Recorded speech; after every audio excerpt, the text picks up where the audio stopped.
You will need to use non-fusible interfacing or sew-in interfacing, such as cotton fabric. Fusible interfacing won't work with Sherpa fabric because there isn't a flat surface for it to adhere to. Use a ballpoint needle and a walking foot to sew Sherpa fabric. The walking foot ensures that the fabric is fed through evenly on the top and bottom and helps to prevent the fabric from getting stuck since it has high friction. The walking foot is also great to use with stretchy fabric and is a good investment. To help line up your Sherpa fabric with the right seam allowance, I taped a colored ribbon along the seam allowance line of my machine. It's helpful to trim down the excess fabric that sits within the seam allowance to make it easier to see your seam lines when sewing later on. I find it's helpful to use a flat object that can push the Sherpa fabric flat just before it goes under the walking foot to ensure the fabric moves smoothly under the foot and to minimize shifting. When sewing curves or sharp turns, lift up the walking foot, pivot, then place the walking foot back down.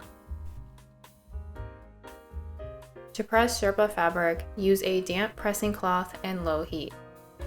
Always test your iron on a scrap piece of fabric first.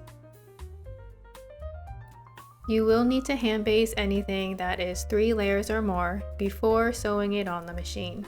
This ensures that nothing shifts around because that many layers of Sherpa fabric is quite bulky. If you need to sew 4 layers or more Sherpa fabric, it becomes very difficult for the machine to feed the fabric through smoothly. I recommend using lightweight tissue paper under the fabric to help it move smoothly under the walking foot. You may also need to use one hand to pull the fabric taut on the other side to ensure the fabric feeds smoothly under the walking foot, or it may be enough to flatten the fabric just before going under the walking foot. Use whatever techniques works best for you and your fabric.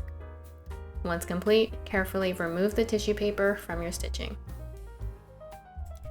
And that's it! 8 tips to make your sewing with Sherpa fabric easier.